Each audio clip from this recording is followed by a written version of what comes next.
नमः संस्कृत मित्राणि हम भक्तानां भक्तिनां च हार्दं स्वागतम।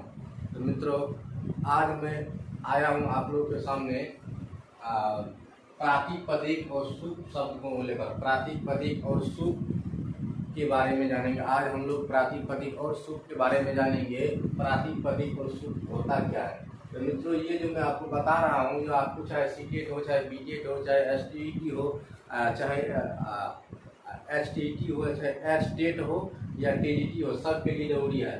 तो मित्रों, सबसे पहले इसको बताने से पहले मैं आपको मित्रों प्रातिपदिक जानने से पहले मैं आपको एक चीज बताना चाहूँगा, कारक। तो संक्षिप्त में आपको कारक बताने जा रहा हूँ और कारक का प्रकरण हम आगे पढ़ेंगे।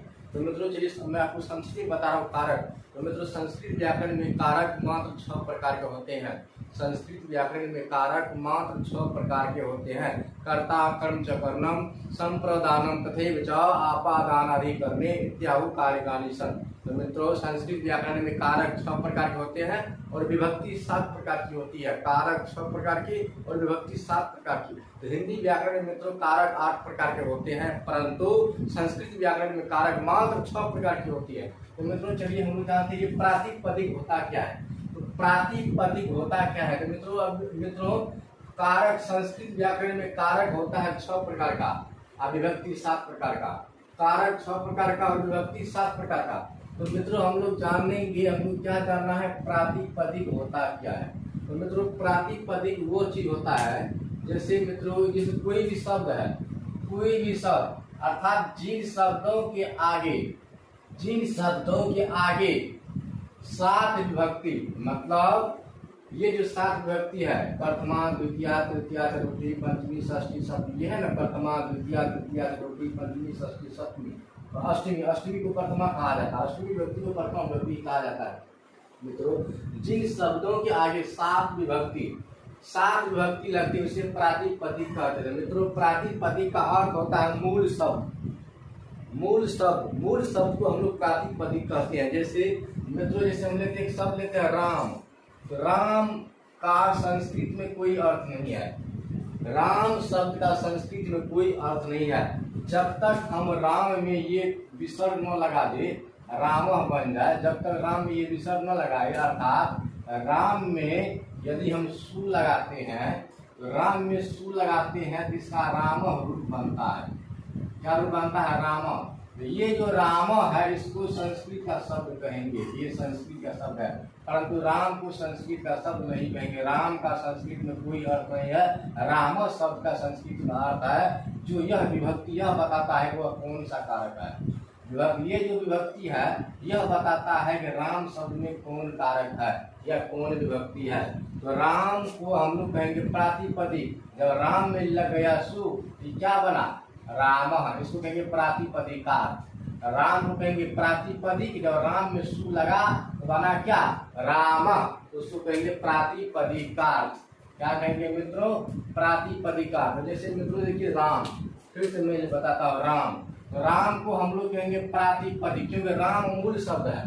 राम का 7 विभक्ति बन सकता, 7 14 7 21 को विभक्ति वाले 21 रूप बनेगा। राम का 21 रूप बनेगा। इस राम में मित्रों ये राम में यदि हम राम में षष्ठी विभक्ति क्या होता है? राम का षष्ठी क्या होता है? रामस।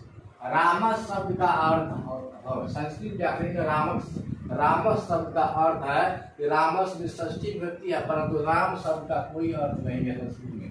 तो जब तक इस राम में हम लोग विभक्ति न जोड़े तब तक राम शब्द का कोई अर्थ ही न होगा। इसलिए हम लोग राम को क्या कहते? मूल शब्द को हम लोग प्रातिपदिक कहते हैं। मूल शब्द को क्या कहते हैं मित्रों? प्रातिपदिक कहते हैं। मूल शब्द को क्या कहेंगे?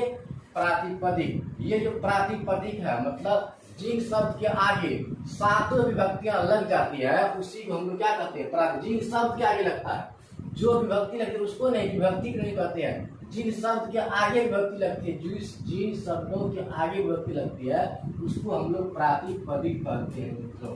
क्या कहते हैं मित्रों? प्रातिपदिक कहते हैं। समझ गए मित्रों प्रातिपदिक होता क्या है? तो प्रातिपदिक का अर्थ होता है मित्रों मूल शब्द। कौन सा शब्द? मूल शब्द मतलब बेस फॉर्म अर्थात मूल शब्द जो है उसको हम लोग क्या कहेंगे? प्रातिपदिक। जब उन मूल शब्दों में 7 विभक्ति लगा दी जाती है तब जो शब्द बनता है उसको हम लोग कहते हैं प्रातिपदिकार। क्या कहेंगे मित्रों, प्रातिपदिका। तो चलिए मित्रों, अब हम लोग जानेंगे सुख क्या होता है। सुख विभिन्न कारकों को प्रकट करने के लिए, विभिन्न कारकों को प्रकट करने के लिए प्रातिपदिकों में विभिन्न कारक मतलब भिन्न भिन्न कारक। तो मित्रों कारक जो होता है संस्कृत व्याकरण में 6 कारक है। 6 कारक को प्रकट करने के प्रत्येक कर्ता कारक को, कर्म कारक को, करण कारक को, संप्रदान, आपादान, अधिकरण, इन कारकों के अर्थ को प्रकट करने के लिए, इन कारकों को दिखाने के लिए, इन 6 कारकों को दिखाने के लिए विभिन्न कारक मतलब 6 को जो कारक है संस्कृत व्याकरण में जो 6 कारक है, वो 6 कारक को प्रकट करने के लिए, प्रस्तुत करने के लिए, दिखाने के लिए प्रातिपदिकों में, प्रातिपदिक मतलब मूल शब्द जो होता है, मूल शब्द में जो प्रत्यय जोड़े जाते हैं उन्हें हम लोग क्या कहते हैं, सुख। क्या कहते हैं मित्रों, सुख। विभिन्न कारक मतलब 6 प्रकार के कारक जो हैं, जैसे कर्ता कारक। अब कर्ता कारक को हमको बताना है यह कौन सा कारक है। हमको कर्ता कारक कैसे पता चलेगा, जैसे हम लिखते हैं राम, जैसे राम लिखते हैं, क्या लिखे, राम। तो राम हम बताइए कौन कारक है, कर्ता कारक है, कर्म कारक है, या करण कारक है, या संप्रदान है, या आपादान है, या अधिकरण है। राम में कौन सा कारक है मित्रों, राम में कर्ता कारक है। राम मूल शब्द है राम, ये प्रातिपदिक है। तो ये राम क्या है, प्रातिपदिक है। इन प्रातिपदिक शब्दों के आगे जो प्रत्यय लगाया जाता है या जो प्रत्यय जोड़े जाते हैं उन्हीं प्रत्यय को हम लोग क्या कहते हैं मित्रों, सुख कहते हैं। क्या कहते हैं, सुख। संस्कृत में शब्द का अर्थ तभी होगा जब तक किसी भी शब्द या धातु में शब्दों में सुख प्रत्यय लगता है, जिसे हम लोग सुबंध कहते हैं, और धातुओं में तिंग लगता है, जैसे ती तो अंति हता लट लकार का। उसको आगे बताएंगे, जब हम धातु प्रकरण शुरू करेंगे तब मैं उसका चर्चा करूंगा। तो मित्रों भिन्न भिन्न कारक को 6 प्रकार के कारक है। 6 प्रकार के कारक के अर्थ को प्रकट करने के लिए उन मूल शब्द के आगे अर्थात प्रातिपदिक मूल शब्द के आगे जो प्रत्यय जोड़े जाते हैं उन्हीं प्रत्यय हम लोग क्या कहते हैं, सुख। क्या कहते हैं मित्रों, सुख कहते हैं, जो आपको इस प्रकार दिखा रहे हैं। जैसे देखिए विभक्ति, इधर मित्रों हम लोग जानते हैं विभक्ति 7 प्रकार का।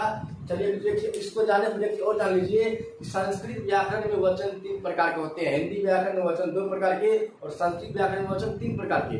संस्कृत व्याकरण में वचन जो 3 प्रकार के होते हैं, एक वचन, द्विवचन और बहुवचन। परंतु हिंदी व्याकरण में मात्र वचन 2 प्रकार के होते हैं, एक वचन और बहुवचन। तो विभक्ति 7 प्रकार के, कारक 6 प्रकार। फिर सुनिए मित्रों, गौर से सुनिए। हिंदी व्याकरण में कारक 8 प्रकार के, परंतु संस्कृत व्याकरण में कारक 6 प्रकार के। प्रथमा और कर्ता कारक मित्रों क्या कहते हैं मित्रों, संस्कृत व्याकरण में कारक कितने प्रकार की क्षमता मित्रों, संस्कृत व्याकरण में कारक 6 प्रकार के होते हैं, जिसमें कि संबंध और संबोधन को कारक नहीं माना जाता है, जिसमें कि संबंध और संबोधन को कारक नहीं माना जाता है, इसलिए कारक 6 प्रकार के होते हैं। कारक 6 प्रकार के, विभक्ति 7 प्रकार के, वचन 3 प्रकार के, और पुरुष भी 3 प्रकार के, प्रथम पुरुष, मध्यम पुरुष और उत्तम पुरुष। यो जो मित्रों है, प्रथमा व्यक्ति का मतलब कर्ता कारक, द्वितीय का मतलब कर्म कारक, तृतीया मतलब करण, चतुर्थी मतलब संप्रदान, पंचमी मतलब आपादान, षष्ठी मतलब संबंध, कारक। परंतु संबंध कारक, उसको कारक नहीं मानेंगे, विभक्ति दिखाने के लिए हम उसको षष्ठी कहेंगे।